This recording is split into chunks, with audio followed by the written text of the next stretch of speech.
നമുക്കൊരു അടുത്തൊരു സെഗ്മെന്റിലേക്ക് പോവാം. ഇത് കുറച്ച് പാട്ടുകളുടെ ആണ്. ഇത് കണ്ടിട്ട് മനസ്സിലാക്കിയിട്ട് പറയണം ഏത് പാട്ടാണ് എന്ന്.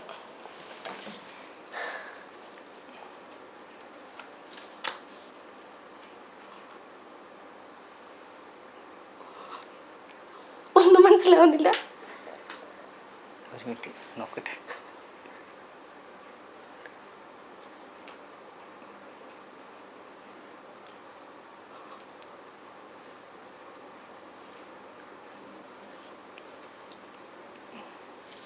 പൊട്ട്, സാരി, ബീഫാണ്.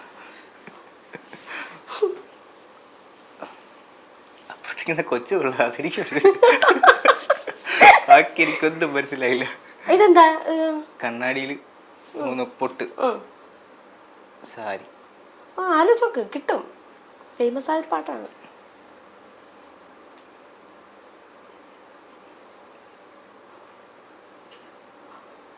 ഇപ്പൊ പറ, എന്തെങ്കിലും പറ. പൊട്ട്, സാരി.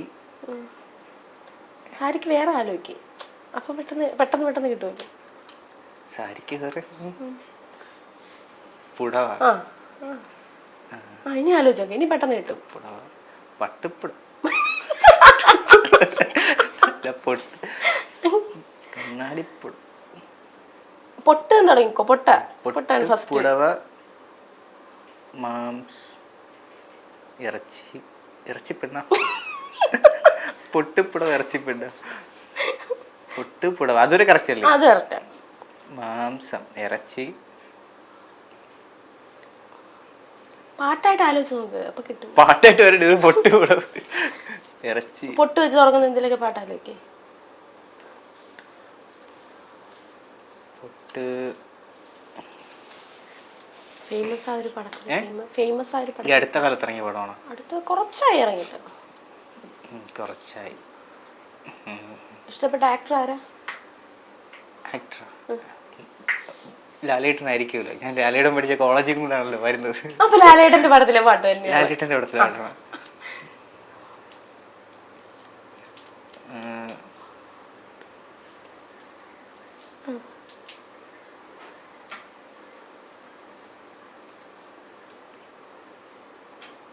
പൊട്ടുകുത്തടി പൊട്ടുകുത്തടി, പുടവ ചുറ്റടി, ചിക്കാൻ ചിക്കൻ ജീവിതം. ശരി, ഓക്കെ. അപ്പൊ ഞാൻ ജയിച്ചു. അടുത്തത് എനിക്കുള്ളതാണ്. ഷഫിൾ ചെയ്തിട്ട് എനിക്കുള്ളത് കഴിക്കും.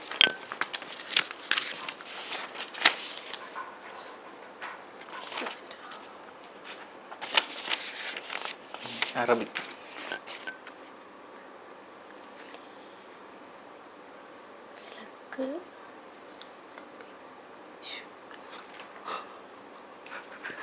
സത്യത്തിൽ എനിക്കറിയത്തില്ല. വിളക്ക്, അറബി, ബുക്ക്.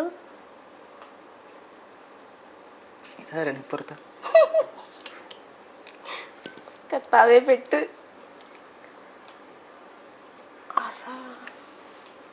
പറ എന്തെങ്കിലും പറ, എന്നെ കൊണ്ട് പറയിപ്പിച്ചില്ലേ. പ്രതികാരം ഇട്ടാണ്. ഇതെന്താണ്? വിളക്ക്, ഏതോ ഒരു അറബി, പിന്നെ ബുക്ക്, വിളക്ക്,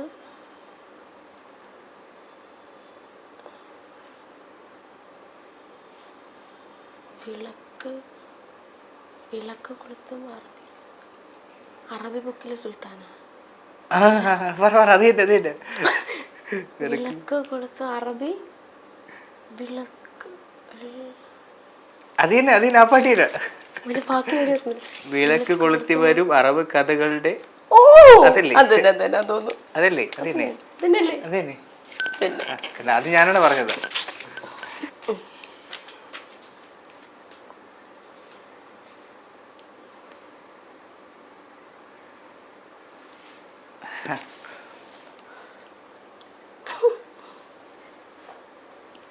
മറക്കുടയാൽ മുഖം മറയ്ക്കും മാനല്ല, മഷിക്കറുപ്പായി വിഴിയെഴുതും മീനല്ല.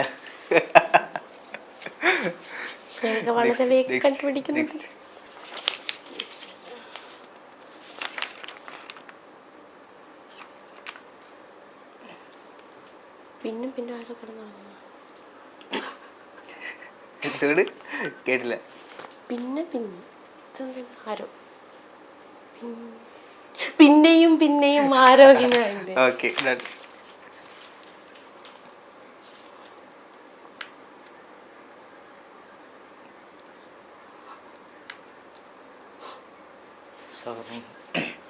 സ്വർണ്ണമാല വിഷു സ്വർണം കണിക്കൊന്ന അടി പിന്നെ മുടി.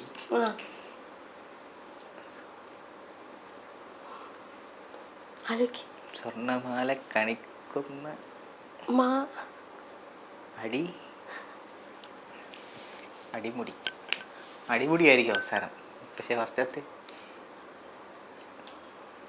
സ്വർണ്ണമാല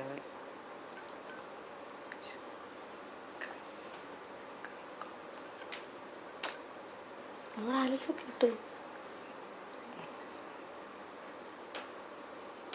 സ്വർണം കണിക്കൊന്ന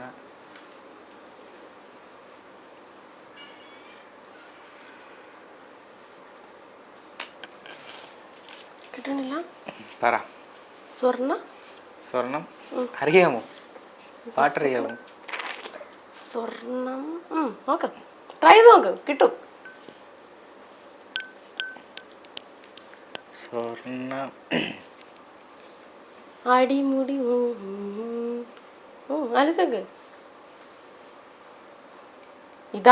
ഇതാണ് ഏറ്റവും വലിയ കണ്ടുപിടിക്കാൻ ഏറ്റവും വലിയ പാട്. എന്നിട്ട് അത് കണ്ടുപിടിച്ചു, ഇത് കണ്ടുപിടിച്ചില്ല. സ്വർണ്ണക്കണി കണിയടി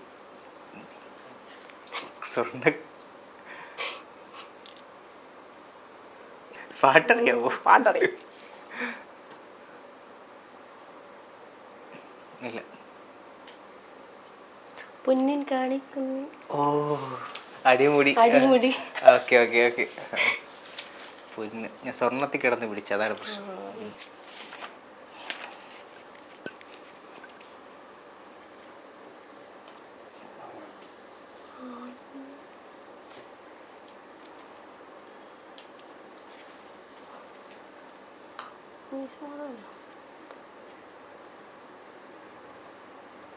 മാധവേട്ടനെന്നും മുക്കിൻ തുമ്പിലാണ് ശരിയാണ്. മാധവേട്ടനെന്നും മാധവൻ. ശരിയാണ് ശരിയാണ്. മാധവേട്ടനെന്നും മുക്കിൻ തുമ്പിലാണ് കോപം. ചുമ്മാ കൂടെ നിന്നാൽ പൊന്നുകൊണ്ട് മൂടാം. പൊന്നുകൊണ്ട് മൂടാം. ഇങ്ങനെ അവിജയകരമായി ഈ സെഗ്മെന്റ് അവസാനിച്ചിരിക്കുകയാണ്. നമുക്ക് സീരിയൽ വിശേഷങ്ങളിലേക്ക് തന്നെ വന്നാൽ, ശ്രീധനത്തിലെ ഫുഡൊക്കെ ഇഷ്ടപ്പെട്ട അതെങ്ങനെയായിരുന്നു? ആ ക്യാരക്ടറുമായിട്ട് പൊരുത്തപ്പെടാനുണ്ടായ ഒരു പൊരുത്തപ്പെടാനുള്ള ക്യാരക്ടർ സംഭവം അതെന്ന് പറഞ്ഞു കഴിഞ്ഞാൽ, പൊരുത്തപ്പെടുക എന്ന് പറയുമ്പോഴത്തേക്കും ആദ്യം സെറ്റിലെത്തിയിട്ടാണ് ഞാൻ കഥ കേൾക്കുന്നത്. അപ്പം ഇങ്ങനൊരു പയ്യനാണ്. കാര്യം ചിത്ര ചേച്ചി അവിടെ വരികയാണ്, നമ്മുടെ വീട്ടിലേക്ക് ഒരു ജോലിക്കാരായിട്ട് വരികയാണ്. അപ്പം പുള്ളിക്കാരി ഒന്ന് ഇറിറ്റേറ്റ് ചെയ്യുന്ന കാര്യം, പുള്ളിക്കാരത്തി അതുവരെ വില്ലത്തരം കാണിച്ചിരുന്നിട്ട് അപ്പം ആ ചെയ്ത കാര്യങ്ങളൊക്കെ ഈ പയ്യനുള്ളിലൂടെ തിരിച്ചു കിട്ടുന്ന ഒരു സംഭവമാണ്. അപ്പം ചിത്രശേഷി ആദ്യം അറിയുന്നില്ല ഈ പയ്യന് ഈ പ്രശ്നങ്ങളൊക്കെ ഉണ്ട്, കുറച്ച് മെൻ്റലി ഭയങ്കര പ്രശ്നമാണെന്ന് അറിയുന്നില്ല. അപ്പം അറിയാതെയാണ് കൊച്ചു പയ്യനല്ലേ എന്നുള്ള രീതിയിൽ ഇടപഴകുന്നത്. പിന്നെയാണ് ചിത്രശേഷിക്ക് മനസ്സിലാവുന്നത്. പിന്നെ ആ ക്യാരക്ടർ ഭയങ്കരമായിട്ട് ബിൽഡ് ആവുകയാണ് ചെയ്തത്. അതിന് ബിൽഡ് ആവാനുള്ള ഏറ്റവും വലിയ കാരണം കൃഷ്ണമൂർത്തി സാറാണ് ആ ക്യാരക്ടറിനെ ഇത്രയും ബിൽഡ് ആക്കിയത്.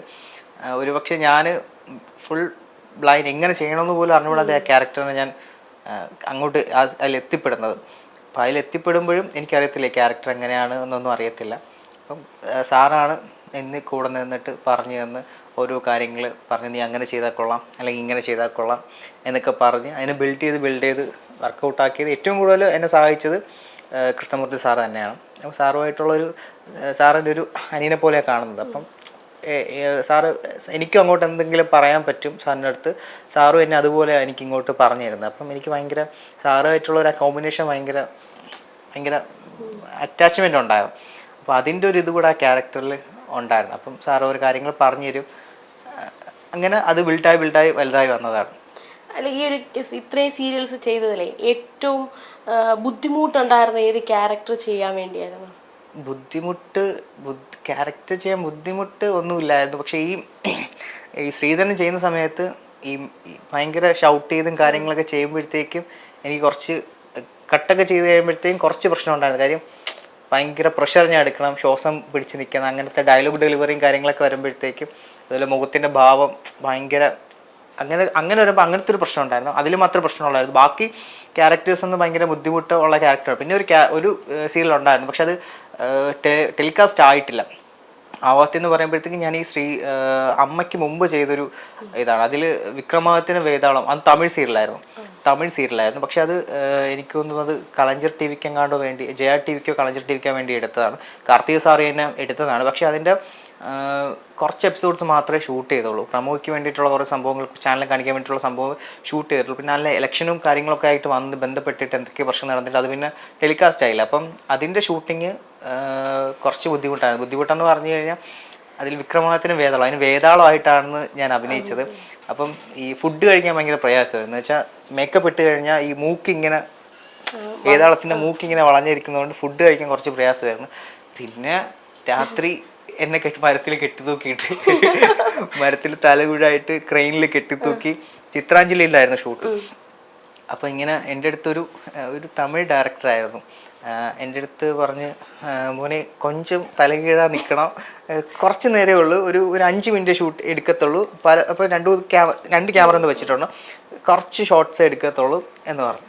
ഞാൻ ഓക്കെ സാർ, അതിന് കുഴപ്പമില്ല, എനിക്ക് പിന്നെ അതൊന്നും ചെയ്യാൻ വിഷയമല്ലാത്തതുകൊണ്ട് ഇങ്ങനെ തലകീഴായിട്ട് കെട്ടിത്തൂക്കിയിട്ട് 5 മിനിറ്റായി, 10 മിനിറ്റായി, 15 മിനിറ്റായി, അരമണിക്കൂറോളം എന്തോ ഞാൻ അവിടെ കെട്ടിയത്. പിന്നെ ഇടയ്ക്ക് എന്തോ ഭയങ്കര പ്രഷർ വന്നപ്പോഴത്തേക്ക് മോക്ക് ഭയങ്കരമായിട്ട് മാറിപ്പോയി. അപ്പം മാത്രം എന്നെ കുറച്ചുകൂടെ താഴെ ആക്കിയിട്ട് കുറച്ച് കഴിഞ്ഞതിന് ശേഷം വീണ്ടും കെട്ടിത്തൂക്കി മുകളിൽ. അത് കുറച്ച് ഇതായിരുന്നു. പക്ഷെ സാധാരണ പേടിയുള്ള കൂട്ടത്തിലുള്ള ഞാൻ ആ ഷൂട്ടിന് സമയത്ത് എനിക്ക് അങ്ങനെയൊന്നും ഫീൽ ചെയ്തില്ല. പക്ഷെ ഇങ്ങനെ ബ്ലഡ് കുറച്ച് വന്നപ്പോഴത്തേക്കും ഭയങ്കര മുഖത്തിന് തലകീഴായിട്ടല്ല നിൽക്കുന്ന, ബ്ലഡ് ഭയങ്കരമായിട്ട് ഇവിടെയൊക്കെ ഭയങ്കര പ്രഷർ അനുഭവിക്കുമെന്ന് എനിക്ക് ഫീൽ ചെയ്തിട്ടുണ്ട്. അതുമാത്രമേ ബുദ്ധിമുട്ടായിട്ടുള്ള പ്രയാസമായിട്ട് തോന്നിയിട്ടുള്ളൂ. അതിങ്ങനെ 5 മിനിറ്റ് എന്ന് പറഞ്ഞിട്ട് ഒരു അരമണിക്കൂർ കെട്ടിത്തൂക്കിയിട്ടുള്ള പ്രശ്നമുള്ളായിരുന്നു. പിന്നെ ഞാൻ കാരണം പ്രയാസമായിട്ടുള്ള കുറച്ച് ഇതുണ്ട്. അത് മലർവാടിയാണ്. മലർവാടിയുടെ പ്രശ്നം എന്ന് പറഞ്ഞാൽ എനിക്ക് കാല് തളർന്ന് കിടക്കുന്ന ആളാണ്. അപ്പോൾ എന്നെ എടുത്തോണ്ട് ഇവർ പോകണം, എന്നെ എടുത്തോണ്ട് ഈ സഹോദരങ്ങൾ നടക്കണം, അങ്ങോട്ടും ഇങ്ങോട്ടും നടക്കണം. അവസാനം അതിൽ പാവം ക്യാരക്ടർ എനിക്ക് ഇതുവരെ ചെയ്തതിലും സത്യം പറഞ്ഞാൽ പാവം ക്യാരക്ടറായിരുന്നു. അതിലായിരുന്നു ഏറ്റവും പാവം ക്യാരക്ടർ. കുറച്ച് സഹതാപമുള്ള ക്യാരക്ടറൊക്കെ ഉള്ളത് അതിലായിരുന്നു. പിന്നെ എനിക്ക് ഏറ്റവും ഇഷ്ടപ്പെട്ട കഥ അതാണ്. സത്യം പറഞ്ഞാൽ ഞാൻ ഇതുവരെ അഭിനയിച്ചതിൽ എൻ്റെ അടുത്ത് ആരെങ്കിലും ചോദിക്കണം എനിക്ക് ഇതുവരെ ചെയ്തതിൽ ഏറ്റവും ഇഷ്ടപ്പെട്ട സ്റ്റോറിയുള്ള ഇഷ്ടപ്പെട്ട സീരിയൽ ഏതെന്ന് ചോദിച്ചു കഴിഞ്ഞാൽ ഞാൻ മലർവാടി പറയത്തുള്ളൂ. കാര്യം അതിൻ്റെ ബാക്ക്ഗ്രൗണ്ട് മ്യൂസിക് ആയിരുന്നാലും അതിൻ്റെ കഥയായിരുന്നാലും ഭയങ്കര രസമാണ്. നമ്മളിങ്ങനെ കണ്ടുകൊണ്ടിരിക്കും. കാര്യം ആയുള്ള ഒരാൾ പ്രായം കുറഞ്ഞൊരു പെൺകുട്ടിയെ സാഹചര്യങ്ങൾ കൊണ്ട് കല്യാണം കഴിച്ചിട്ട് സംഭവിക്കുന്ന കുറേ കാര്യങ്ങളാണ്.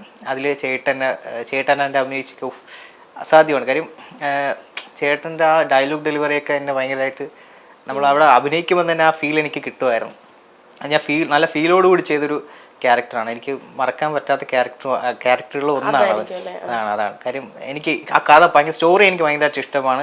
അതുപോലെ അത് കാണാൻ നേരത്ത് അതിൻ്റെ ബാക്ക്ഗ്രൗണ്ട് മ്യൂസിക് എൻ്റെ അടുത്ത് പലപ്പോഴും പറഞ്ഞിട്ടുണ്ട്. ഞാൻ ഇതിൻ്റെ ക്ലിപ്സൊക്കെ ഇതിലിട്ടപ്പോഴത്തേക്കും ഫേസ്ബുക്കിലും ഇതിലൊക്കെ ഷെയർ ചെയ്തപ്പോഴത്തേക്കും അതിൽ സെന്തിലേട്ടനൊക്കെ പറയണം ഭയങ്കര അതിൻ്റെ ബാക്ക്ഗ്രൗണ്ട് സ്കോർ ഭയങ്കര രസമാണ്, ഭയങ്കര ഇതുള്ള പല ആൾക്കാരും പറഞ്ഞു ബാക്ക്ഗ്രൗണ്ട് സ്കോർ ഒരു രക്ഷയില്ല, നമ്മുടെ ചങ്ക് ഇങ്ങനെ കലക്കിയെടുക്കുന്നൊരു സാധനം എന്നും എല്ലാവരും പറഞ്ഞിട്ടുണ്ടായിരുന്നു. പിന്നെ ഡയറക്ഷൻ അതുപോലെ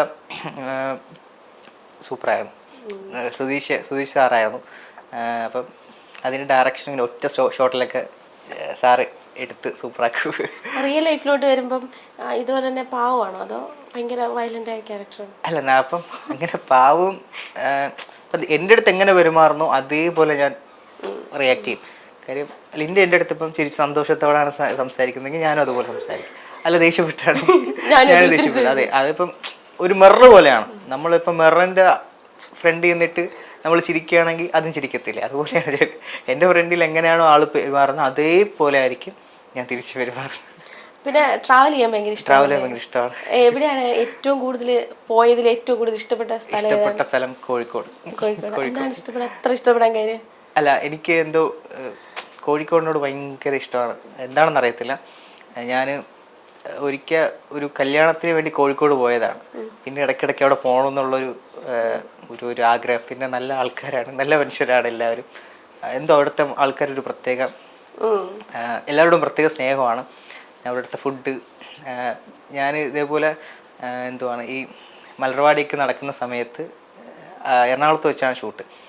അപ്പോൾ ഞാൻ വെറുതെ കോഴിക്കോടൊക്കെ പോയിട്ട് ഷൂട്ടൊക്കെ കഴിഞ്ഞ് ബാഗ് തൂക്കി കോഴിക്കോട് പോയിട്ട് ഒരു കട്ടനൊക്കെ ഒരു സുലൈമാനിയൊക്കെ അടിച്ചിട്ട് തിരിച്ചു വരും. അതിനകത്ത് നിനക്ക് എന്ത് കിട്ടുമെന്ന് ചോദിച്ചാൽ എനിക്കറിയത്തില്ല, പക്ഷെ ഫീലാണ്. ഞാൻ ഹാപ്പിയാണ്, അതിൽ ഞാൻ ഹാപ്പിയാണ്. ചുമ്മാ കേൾക്കുന്നവർക്ക് തോന്നും പൈസയും മുടക്കി അവൻ അവിടെ പോയിട്ട് ഒരു കട്ടന ഒഴിച്ചുകൊണ്ട് തിരിച്ചു വരുന്ന. ഞാൻ ചിലപ്പോൾ വേറെ ട്രാവലൊന്നും ചെയ്യത്തില്ല. ആ കടപ്പുറത്തായിരിക്കും എനിക്ക് ഭയങ്കര ഇഷ്ടമാണ്.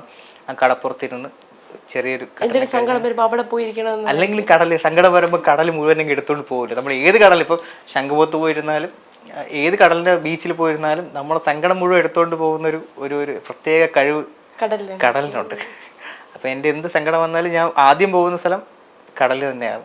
ചുമ്മാ ഈ ശംഖുമുഖത്ത് പോയി കിടക്കുക, അപ്പം നമ്മൾ ഫുൾ റിലീഫാവും. അതിന് കിട്ടുന്ന ഒരു വേറെ ഒന്നിലും കിട്ടത്തില്ല. അപ്പം ഇതേപോലെ കോഴിക്കോട് എനിക്ക് ഭയങ്കര ഇഷ്ടപ്പെട്ട, കേരളത്തിൽ കോഴിക്കോട് ഭയങ്കര ഇഷ്ടപ്പെട്ട സ്ഥലമാണ്. ഇടയ്ക്കിടയ്ക്ക് പോകാൻ ആഗ്രഹിക്കുന്ന സ്ഥലമാണ്. എന്തോ ചിലപ്പോൾ ഇഷ്ടപ്പെട്ടു, ചിലപ്പോൾ മുൻജന്മങ്ങളിൽ എന്തെങ്കിലും ബന്ധം കാണുമായിരിക്കും, അതുകൊണ്ടായിരിക്കും. പിന്നെ പോയത് കഴിച്ചിട്ടുള്ളതില് ഏറ്റവും കൂടുതൽ ഇഷ്ടപ്പെട്ട ഫുഡിന്റെ കാര്യം പറയുകയാണെങ്കിൽ ഒന്നാമത്തെ കാര്യം ഞാൻ വെജിറ്റേറിയൻ ആണ്. അപ്പൊ പിന്നെ ഫുഡിന്റെ അറിയാലോ. ഉണ്ട്. ഏറ്റവും ഇഷ്ടപ്പെട്ട, സ്വാഭാവികമായിട്ട് എല്ലാ വെജിറ്റേറിയൻകാർക്കും ഇഷ്ടപ്പെട്ട ഒരു സംഭവം തന്നെയാണ് പനീർ. പനീർ തന്നെയാണ് എൻ്റെ ഏറ്റവും ഫേവറേറ്റ് ആയിട്ടുള്ള സംഭവം. പിന്നെ അതേ ഉള്ളൂ സത്യം പറഞ്ഞാൽ. വെറൈറ്റി ആയിട്ടുള്ളത് അതാണ്. പിന്നെ എനിക്ക് ഫുഡിനോട് അധികം താല്പര്യം ഇല്ലാത്ത ആളാണ്. ജീവിക്കാൻ വേണ്ടി കഴിക്കുന്നത് കഴിക്കാൻ ഭയങ്കര പ്രയാസമാണ്. ജസ്റ്റ് ഇതിനു വേണ്ടി കഴിക്കുന്ന ഒന്നാണ്. അതുകൊണ്ട് ഫുഡിനോട് എനിക്ക് വലിയ താല്പര്യമില്ല. പിന്നെ ഈ ഇഷ്ടപ്പെട്ട ആഹാരം പനീർക്ക് തന്നെയാണ്. പിന്നെ ഇത് നേരത്തെ പറഞ്ഞ പോലെ ചിരിക്കത്തില്ലെങ്കിൽ പറയാം, കഞ്ഞി എനിക്ക് ഭയങ്കര ഇഷ്ടമാണ്. കഞ്ഞിയും പയർ, അതെ അത് ഭയങ്കര കോമ്പിനേഷൻ. അത് എനിക്ക് ഇഷ്ടമുണ്ടെങ്കിൽ ഏറ്റവും ഇഷ്ടപ്പെട്ട ഫുഡ് അതാണ്. നമുക്ക് അടുത്ത ഒരു സെഗ്മെന്റ് കൂടെ നമുക്കുണ്ട്. നമുക്ക് ആ സെഗ്മെന്റിലേക്ക് പോകാം. നമുക്ക് ഒരു ബൗളിൽ കുറച്ച് സിനിമ പേരാവാം, പാട്ടാവാം, എന്തെങ്കിലുമൊക്കെ ആവാം.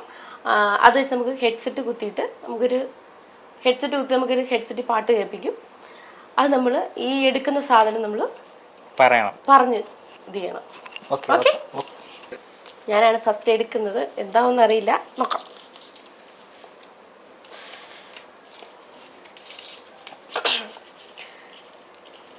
അടി തെറ്റിയാൽ ആനയും എന്താ ഒന്നും മനസ്സിലായില്ല. അടി തെറ്റിയാൽ ആനയും വീഴും. ഐ ലവ് യു കേട്ടില്ല. അടി തെറ്റിയാൽ ആനയും. ഒന്നുകൂടെ. അടി തെറ്റിയാൽ അരികിൽ നീ ഉണ്ടായിരുന്നെങ്കിൽ. അല്ല, അടി തെറ്റിയാൽ അന്യൻ. അടി തെറ്റിയാൽ ആദിത്യൻ. പാട്ടാണോ? അല്ല, ഒരു ഡയലോഗ്. പാട്ടാണോ? അല്ല, ഡയലോഗാ. അടി തെറ്റിയാൽ ആദിത്യൻ. അടി തെറ്റിയാൽ അടിത്ത്. അടി തെറ്റിയാൽ അടിത്തൻ. അല്ല, അടി തെറ്റിയാൽ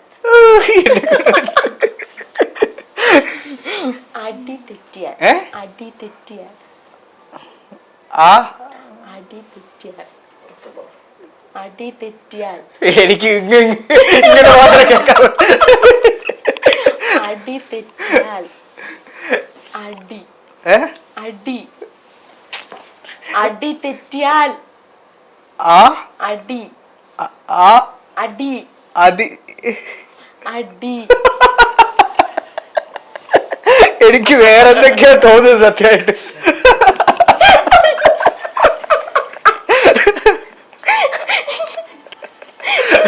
പറഞ്ഞു എനിക്ക് മനസ്സിലാവില്ല. എനിക്ക് പല്ലും താക്ക് മാത്രമേ കാണാവൂ. പറഞ്ഞു. അടി തെറ്റിയാൽ ഓ ഇതായിരുന്ന എന്തീശ്വര, ഞാൻ എന്തൊക്കെയാ മനസ്സ് വിചാരിക്കുന്നത് എനിക്ക് പോലും അറിയത്തില്ല.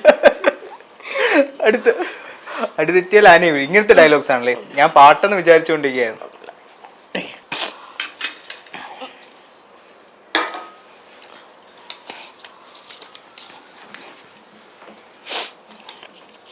മിന്നുന്നതെല്ലാം പൊന്നല്ല. ആ മിന്നുന്നതെല്ലാം പൊന്നല്ല, അതൊക്കെ അതൊക്കെ.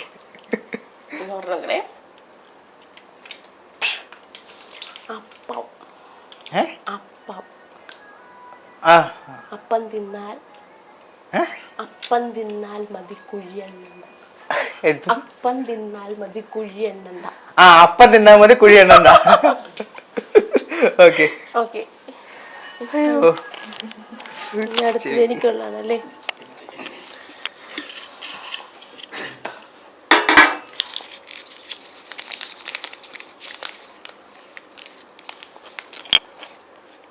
ഒരു ഇല വാഴയില. ഒരു ഇല ഇല ഇല്ലെന്നോ? ഇല ഇല ഒരു ഇല. ആ വാഴയില. വാഴ വാഴ വാഴ വാഴ വാഴ. ഞാനോ?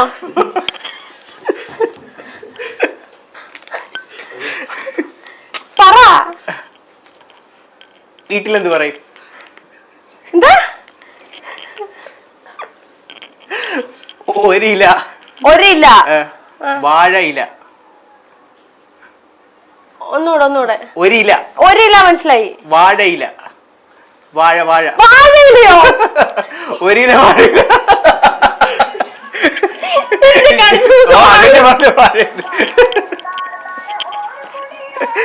പരത്തിലേക്ക് എടുക്കണ്ടേ?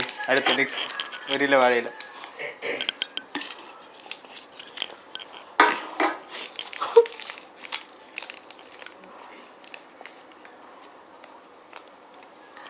അമ്മയ്ക്ക് പ്രാണവേദന. അമ്മ അമ്മ. ഒന്നുകൂടെ. അമ്മ അമ്മ. മാമയോ? അമ്മ അമ്മ. അമ്മ. ആ അമ്മ കൊച്ചിന്റെ കടിച്ച. ഓക്കെ, പറയാതിരിക്കാൻ വേണ്ടി പാടിച്ചതാണ്, മനസ്സിലായി? ഒന്നുമില്ല. അമ്മയ്ക്ക് പ്രാണവേദന. പ്രാണവേദന. പ്രാണവേദന. പ്രാണ പ്രാണ പ്രാണയ. ആ പ്രാണവേദന. വേദന. മനസ്സിലായില്ല. അമ്മയ്ക്ക് പ്രാണവേദന. അമ്മയ്ക്ക് പ്രാണ വേദന. വേദന വേദന. ആ വേദന. മകൾക്ക് അമ്മയ്ക്ക് പ്രാണവന്റെ മോക്ക് വീണായന.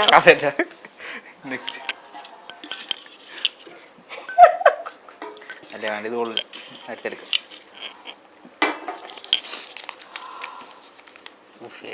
ഭഗവാനെ, ഞാൻ പറയൂ. വൈലോപ്പള്ളി. വൈലോപ്പള്ളി. ശരി, വൈലോപ്പിള്ളി. എന്താ? വൈലോപ്പിള്ളി ശ്രീധര മേനോൻ. ഒന്നുകൂടെ. കവി കവി കവി. ആരെഴുതി? ഞാൻ എഴുതി. വൈലോപ്പള്ളി ശ്രീധര മേനോൻ.